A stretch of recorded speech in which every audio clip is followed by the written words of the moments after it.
Ambani news ಟಿವಿಗೆ ಸ್ವಾಗತ. ಪ್ರತಿದಿನ ನ್ಯೂಸ್ ಅಪ್ಡೇಟ್ಗಾಗಿ ಸಬ್ಸ್ಕ್ರೈಬ್ ಮಾಡಿ, ಲೈಕ್ ಮಾಡಿ, ಶೇರ್ ಮಾಡಿ. ಅಂಬಾನಿ ನ್ಯೂಸ್ ಟಿವಿಗೆ ಸ್ವಾಗತ. ತ್ಯಾಗ ಮುಖ್ಯವೆಂದು ನಂಬಿದ ಪ್ರಾಮಾಣಿಕ ವ್ಯಕ್ತಿತ್ವ ಹೊಂದಿದ ಟಿ.ಎನ್. ರಾಜಗೋಪಾಲ್, ಧರ್ಮಾಧಿಕಾರಿ ಡಾಕ್ಟರ್ ಎಂ.ಆರ್. ಜಯರಾಮ್, ರೈತರ, ಬಡವರ, ಬಲಹೀನರ, ಸರ್ವರ ಪರವನಾಗಿರುವಂತಹ ಜನಪರ ಕಾರ್ಯಗಳನ್ನು ಮಾಡುವಂತಹ ಹಾಗೂ ಸಿ. ಬೈರಾಗೌಡರ ಗರಡಿಯಲ್ಲಿ ಪಳಗಿದಂತಹ ಮಹಾನ್ ನಾಯಕ ಟಿ.ಎನ್. ರಾಜಗೋಪಾಲ್ ಅವರೆಂದು ಜೆಡಿಎಸ್ ರಾಜ್ಯ ಕೋರ್ ಕಮಿಟಿ ಅಧ್ಯಕ್ಷ ಹಾಗೂ ಮಾಜಿ ಶಾಸಕ ಜೆ.ಕೆ. ಕೃಷ್ಣಾರೆಡ್ಡಿ ಅವರು ನುಡಿದರು. ತಾಲೂಕಿನ ತಲಗವಾರದಲ್ಲಿ ನಡೆದ ಟಿ.ಎನ್. ರಾಜಗೋಪಾಲ್ ರವರ ಜೀವನ ಖಾತೆ ಕೃತಿ ಲೋಕಾರ್ಪಣೆಯಲ್ಲಿ ಭಾಗವಹಿಸಿ ಮಾತನಾಡಿದ ಟಿ.ಎನ್. ರಾಜಗೋಪಾಲ್ ರವರು ರೈತರಿಗೆ, ಸಮಾಜಕ್ಕೆ ಒಳ್ಳೆಯದು ಮಾಡಬೇಕೆಂದು ಮಹದಂಬಲದೊಂದಿಗೆ ತಮ್ಮ 26ನೇ ವಯಸ್ಸಿನಲ್ಲಿ ರಾಜಕೀಯ ಪ್ರವೇಶ ಮಾಡಿ ಗ್ರಾಮ ಪಂಚಾಯಿತಿ ಸದಸ್ಯರಾಗಿ ಆಯ್ಕೆಯಾಗಿ ಎಲ್ಲರನ್ನೂ ಸಮಾಜದಲ್ಲಿ ಕಂಡ ಅಜರಾಮರ ಅಜಾತ ಶತ್ರುವಾಗಿದ್ದರು.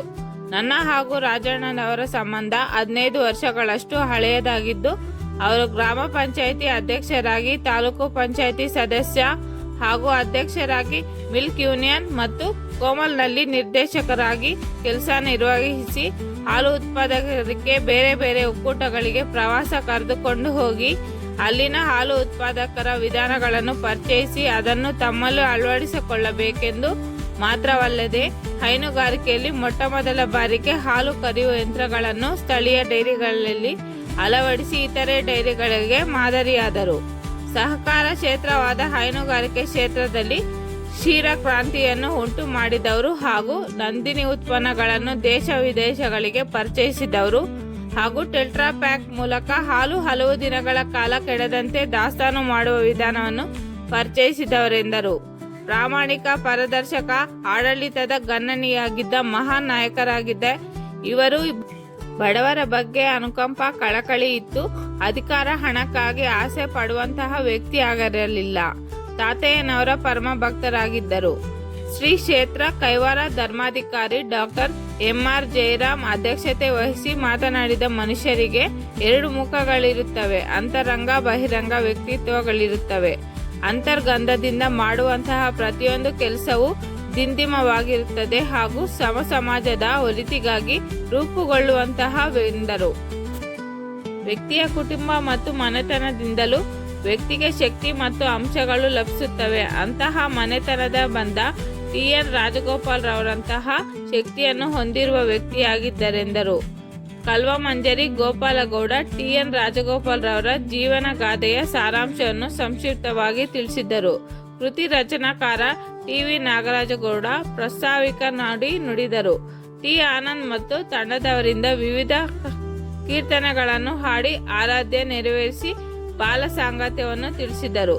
ಈ ಸಂದರ್ಭದಲ್ಲಿ ಪ್ರಗತಿಪರ ರೈತ ಕುರುಟಹಳ್ಳಿ ರಾಧಾಕೃಷ್ಣ, ಜಿಲ್ಲಾ ಪಂಚಾಯಿತಿ ಮಾಜಿ ಸದಸ್ಯ ಶೇಖ್ ಮೌಲಾ, ಸಂತೆಕಲಹಳ್ಳಿ ಗೋವಿಂದಗೌಡ, ಸುಬ್ಬಾರೆಡ್ಡಿ, ಬನಹಳ್ಳಿ ರವಿ, ಗೋಪಾಲರೆಡ್ಡಿ, ತಲಗವಾರ ಆನಂದ್, ನಗರಸಭಾ ಮಾಜಿ ಸದಸ್ಯ ವೆಂಕಟರಮಣಪ್ಪ, ಅಂಕಲಮಡುಗು ಕೃಷ್ಣಮೂರ್ತಿ, ಸಂತೆಕಲಹಳ್ಳಿ ಪ್ರಭಾಕರ್, ಪ್ರತಾಪ್, ಗ್ರಾಮ ಪಂಚಾಯಿತಿ ಅಧ್ಯಕ್ಷೆ, ಉಪಾಧ್ಯಕ್ಷ, ಸದಸ್ಯರು, ಅಭಿಮಾನಿಗಳು, ಗ್ರಾಮಸ್ಥರು ಉಪಸ್ಥಿತರಾಗಿದ್ದರು. ಬಂದಂಥ ಸಂದರ್ಭದಲ್ಲಿ ಅವರಿಗೆ ಬಹಳ ಅಂದರೆ ಸಮಾಜಕ್ಕೆ ಏನಾದರೂ ಒಂದು ಒಳ್ಳೇದು ಮಾಡಬೇಕು, ಸಮಾಜದಲ್ಲಿರ್ತಕ್ಕಂಥ ಎಲ್ಲ ವರ್ಗಗಳು ಒಂದು ಅನುಕೂಲ ಆಗಬೇಕು, ಒಳ್ಳೇದು ಮಾಡಬೇಕು, ವಿಶೇಷವಾಗಿ ರೈತರಿಗೆ ಒಳ್ಳೇದಾಗಬೇಕು ಅನ್ನುವಂಥ ಒಂದು ಕಳಕಳಿಯನ್ನು ಇಟ್ಕೊಂಡಿರ್ತಕ್ಕಂಥದ್ರಲ್ಲಿ ಯಾವುದೇ ಒಂದು ಸಂದೇಹ ಇಲ್ಲ. ಬಹುಶಃ ರಾಜಗೋಪಾಲಣ್ಣವರು ಕೇವಲ ಅವರಿಗೆ 25 ವರ್ಷ ವಯಸ್ಸಿದ್ದಂಥ ಸಂದರ್ಭದಲ್ಲಿ ಗ್ರಾಮ ಪಂಚಾಯಿತಿ ಸದಸ್ಯರಾಗಿ, ಗ್ರಾಮ ಪಂಚಾಯಿತಿ ಅಧ್ಯಕ್ಷರಾಗಿ ಅಪಾರವಾದಂಥ ಒಂದು ಸೇವೆಯನ್ನು ಮಾಡಿರ್ತಕ್ಕಂಥವ್ರು. 1 ಬಾರಿ ಅಲ್ಲ, 2 ಬಾರಿ ಗ್ರಾಮ ಪಂಚಾಯಿತಿ ಸದಸ್ಯರಾಗಿ, ಗ್ರಾಮ ಪಂಚಾಯಿತಿ ಅಧ್ಯಕ್ಷರಾಗಿ ಅಪಾರವಾದಂಥ ಒಂದು ಕೆಲಸ ಮಾಡಿರ್ತಕ್ಕಂಥವ್ರು. ಮತ್ತು ಅದರ ವಿಶೇಷವಾಗಿ ತಾಲೂಕ್ ಪಂಚಾಯಿತಿ ಸದಸ್ಯರಾಗಿ, ತಾಲೂಕ್ ಪಂಚಾಯಿತಿ ಅಧ್ಯಕ್ಷರಾಗಿ ಕೆಲಸ ಮಾಡಿರ್ತಕ್ಕಂಥವ್ರು. ಮತ್ತು ಸಹಕಾರ ಸಂಘದಲ್ಲಿ ಸಾಕಷ್ಟು ಪರಿಣಿತರು, ಒಂದು ಬದ್ಧತೆ ಇಟ್ಕೊಂಡು ಕೆಲಸ ಮಾಡಿರ್ತಕ್ಕಂಥವ್ರು. ಬಹುಶಃ ಅವರು ಮಿಲ್ಕ್ ಯೂನಿಯನ್ನಲ್ಲಿ ಕೂಡ ಬಹಳ ಕ್ರಾಂತಿಯನ್ನು ಮಾಡಿರ್ತಕ್ಕಂಥವ್ರು. ಮಿಲ್ಕ್ ಯೂನಿಯನ್ನಲ್ಲಿ ಬಹುಶಃ ಈ ಕ್ಷೇತ್ರದಲ್ಲಿ, ಈ ಗ್ರಾಮದಲ್ಲಿ ನಮ್ಮ ನೆಚ್ಚಿನ ನಾಯಕರಾದಂಥ ಕುಮಾರಣ್ಣವರು ಇದೇ ಗ್ರಾಮದಲ್ಲಿ ಮದುವೆಯಾಗಿ ಅವರು 2006ರಲ್ಲಿ ಮುಖ್ಯಮಂತ್ರಿಗಳಾಗಿರ್ತಕ್ಕಂಥ ಸಂದರ್ಭದಲ್ಲಿ ಪ್ರಮಾಣ ವಚನ ಸ್ವೀಕರಿಸಿ ಮೊದಲನೇ ಸಹಿ ಹಾಕಿದ್ದು ಯಾರಿಗೆ ಅಂತ ಹೇಳಿದ್ರೆ ಅದು ರಾಜಗೋಪಾಲಣ್ಣ ಅವರ ವಿಚಾರದಲ್ಲಿ.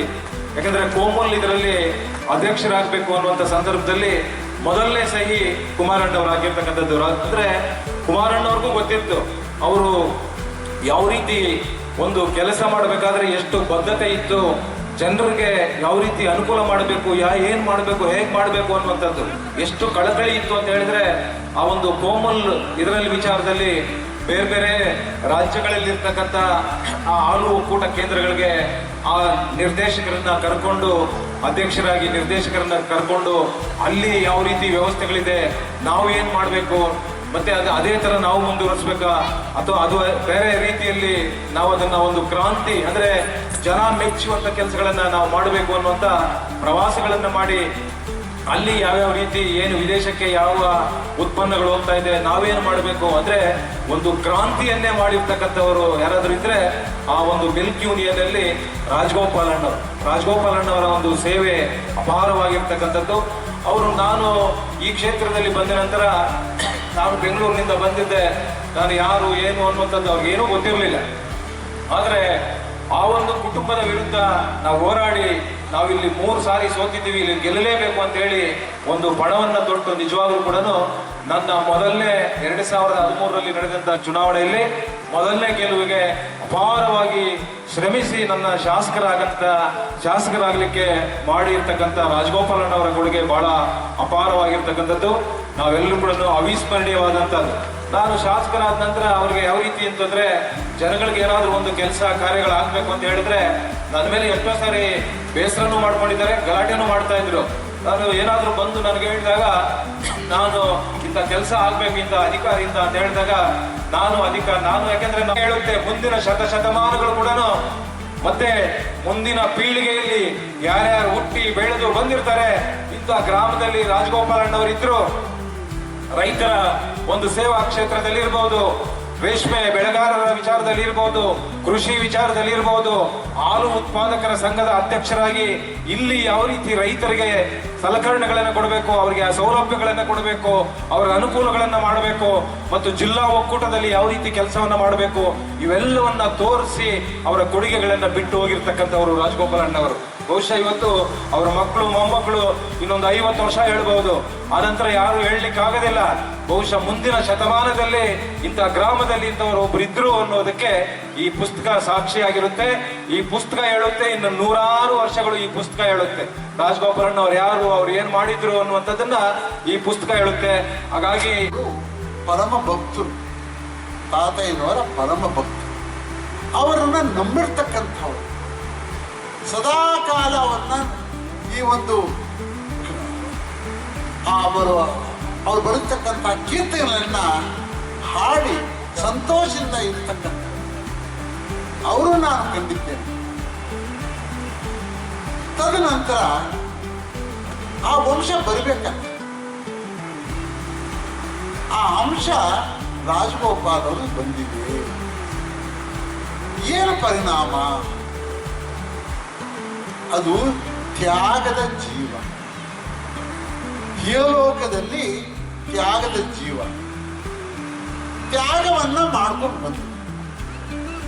ತ್ಯಾಗ ಅಂದ್ರೆ ಯಾವಾಗ ನಾವು ತ್ಯಾಗ ಅಂತ ಹೇಳ್ತೇವೆ, ಯಾವಾಗ ಸಮಾಜದಲ್ಲಿ ಸಮಭಾವನೆಯಿಂದ ಯಾರು ನೋಡ್ತಾರೋ, ಸಾಮರಸ್ಯದಿಂದ ಯಾರು ಅದನ್ನ ನಂಬಿದಾರೋ ಅವರು ತ್ಯಾಗದ ಜೀವ. ಅವರಿಗೆ ಹಣ ಅಧಿಕಾರ ಮುಖ್ಯವಲ್ಲ, ತ್ಯಾಗವೇ ಒಂದು ಮುಖ್ಯಸ್ಥ ಸ್ಥಳ. ಇವತ್ತು ಈಗಿನ ಕಾಲದಲ್ಲಿ ಇದ್ರ ಬಗ್ಗೆ ಜಾಸ್ತಿ ಇವತ್ತು ಆಯ್ತಪ್ಪ ನಾಳೆ ಬೆಳಿಗ್ಗೆ ಬಂದು ಬಿಡ್ತಾರೆ. ಆದರೆ ಇನ್ನೊಂದು ಲೋಕ ಇದೆಯಲ್ಲ, ಅದು ಮರೆಯೋದಿಲ್ಲ. ಆ ಒಂದು ಲೋಕ ಏನಿದೆ, ಯಾರು ಅದರ ಬಗ್ಗೆ ಚಿಂತನೆ ಮಾಡಿ ಆ ಒಂದು ಅಂಶವನ್ನ ಸ್ವೀಕಾರ ಮಾಡಿ ಅವರು ಈ ಲೋಕದಲ್ಲಿ ಏನು ತ್ಯಾಗವನ್ನು ಮಾಡಿದ್ದಾರೆ ಅದೆಲ್ಲವನ್ನೂ ಕೂಡ ಅವ್ರು ಇಲ್ಲದೆ ಇದ್ರೂ ಕೂಡ ಬೆಳೆಸಿದ್ದಾನೆ ಅಂತಕ್ಕಂಥದ್ದು ಹೇಳಬೇಕಾಗಿದ್ರೆ ಪರಿಪೂರ್ಣವಾಗಿ ನಾವು ಚಿಂತನೆ ಮಾಡಿದ್ರೆ ಅಂತರಂಗ ಏನು ಬಹಿರಂಗ ಏನು ಅಂತ ಎರಡೂ ನೋಡಿದಾಗ ಅವನ ವ್ಯಕ್ತಿತ್ವ ನಿಜವಾದಂಥ ವ್ಯಕ್ತಿತ್ವ ಬೆಳೀತದೆ. ರಾಜಗೋಪಾಲ್ ಅವರ ಪರಿಪೂರ್ಣವಾಗಿ ನಾನು ಯಾಕಂದ್ರೆ 30 ವರ್ಷದಿಂದ ನಾನು ಅವ್ರು ಕಂಡಿದ್ದೇನೆ ಮತ್ತು ಅವ್ರ ತಂದೆಯವರು ಕೂಡ ದ್ವಾರ ಕ್ಷೇತ್ರಕ್ಕೆ ಅವರು ಸದಸ್ಯರಾಗಿದ್ದಾರೆ. ನಮ್ಮ ತಂದೆಯವ್ರ ಜೊತೆಗೆ ಅವರು ಕೆಲಸ ಮಾಡಿದ್ದಾರೆ, ತಾತವ್ರು ಸೇವೆ ಮಾಡಿದ್ದಾರೆ. ರಾಜಗೋಪಾಲ್ ಅವ್ರ ತಂದೆ ಮತ್ತು ನಮ್ಮ ತಂದೆಯವರು ಇಬ್ಬರು ಸೇವೆ ಮಾಡ್ಕೊಂಡು ಬಂದಿದ್ದಾರೆ. ರಾಜಗೋಪಾಲ್ ಅವರು ರಾಜಕೀಯದಲ್ಲಿ ಇದ್ರೂ ಕೂಡ ನಾನು ಇಲ್ಲಿ ಆ ತಾತವ್ರ ಸೇವೆಗೆ ಯಾವತ್ತು ಬಂದಿದ್ದೇನೋ ಆವತ್ತಿಂದ ನಾನು ನೋಡ್ಕೊಂಡು ಬಂದಿದ್ದೇನೆ. ಅವರ ಒಂದು ವ್ಯಕ್ತಿತ್ವ ನಾನು ನೋಡಿದಂಗೆ ಏನಾದರೂ ಒಂದು ಶಕ್ತಿ ಬರಬೇಕಾಗಿದ್ರೆ ಮನೆತನದಲ್ಲಿ ಬರಬೇಕು. ಆ ಒಂದು ಮನೆತನದ ಒಂದು ಶಕ್ತಿ ಇದೆ. ಎಲ್ಲ ಮನೆತನೂ ಒಂದೇ ಥರ ಆಗುವುದಿಲ್ಲ. ಧಾರ್ಮಿಕವಾಗಿ ಆ ಚಿಂತನೆ ಮಾಡುವಂತಹ ಮನೆತನ ಏನಿರ್ತದೆ ಆ ಮನೆತನದ ವಿಚಾರಗಳೇ ಬೇರೆ. ಮತ್ತೆ ಇವತ್ತು ನಾವಿದ್ದೀವಿ, ಅವರ ಮತ್ತೆ ರಾಜಗೋಪಾಲ್ ಅವರನ್ನು ನಾವು ನೆನೆಸ್ಕೋತಾ ಇದ್ದೀವಿ. ನಮಗೆ ಆದರ್ಶ ಆಗಬೇಕಾದದ್ದು ಗೂಡ್ಸೆ ಅಲ್ಲ ರಾಜಗೋಪಾಲ್, ಗೂಡ್ಸೆ ಅಲ್ಲ ಮಹಾತ್ಮ ಗಾಂಧಿ. ಇಂತಹ ಸ್ಥಿತಿಯಾಗಿರುವಾಗ ಯಾಕೆ ರಾಜಗೋಪಾಲ್ ಯಾಕೆ ಪುಸ್ತಕ ಬರಬೇಕಾಯಿತು ಅನ್ನೋದಕ್ಕೆ ಇದು ನನ್ನ ಸಮರ್ಥನೆ. ಇದರಲ್ಲಿ ನನ್ನ ಅಡ್ರೆಸ್ ಇದೆ, ನನ್ನ ಫೋನ್ ನಂಬರ್ ಇದೆ. ಯಾರು ಏನೇ ಬೇಕಾದರೂ ಕೂಡ ನನಗೆ ಪ್ರಶ್ನೆ ಮಾಡಿ, ಕೇಳಿ, ಟೀಕೆ ಮಾಡಿ, ಬರೀರಿ. ಈ ನಂತರದಲ್ಲಿ ಮುಂದಿನ ದಿನಗಳಲ್ಲೂ ಕೂಡ ರಾಜಗೋಪಾಲ್ ಮತ್ತು ಈ ಥರದ ರಾಜಕೀಯ ವಿದ್ಯಮಾನಗಳ ಬಗ್ಗೆ ಉತ್ಕೃಷ್ಟವಾದಂಥ ಗ್ರಂಥಗಳು ರಚನೆ ಆಗಲಿ, ಟೀಕೆ, ವಿಮರ್ಶೆ, ಟಿಪ್ಪಣಿಗಳು ಬರಲಿ. ನಾಳಿನ ಮುಂದಿನ ಭವಿಷ್ಯದ ಜನಕ್ಕೆ ಇವತ್ತು ನಿಮಗೆ ಹಿಂದಿನವ್ರಿಗೆ ಅವ್ರಿಗೆ ಆದರ್ಶ ಆಯಿತು ರಾಜಗೋಪಾಲ್ಗೆ, ಅವರಂತೆ ನಾವಾಗಬೇಕು ಅಂತ. ಈಗಿನ ಯುವಜನಕ್ಕೆ ಯಾವ ಆದರ್ಶ ಇದೆ, ಯಾವ ಮಾದರಿಗಳಿದೆ, ಆ ದೊಡ್ಡ ಪ್ರಶ್ನೆಗೆ ಈ ರಾಜಗೋಪಾಲ್ ಪುಸ್ತಕ ಉತ್ತರ ಆಗಲಿ ಅನ್ನೋ ಒಂದು ಸದಾಶಯ ನನ್ನದಾಗಿದೆ. ನಾನು ಹೆಚ್ಚಿಗೆ ಮಾತಾಡಲಿಕ್ಕೆ ಹೋಗೋದಿಲ್ಲ.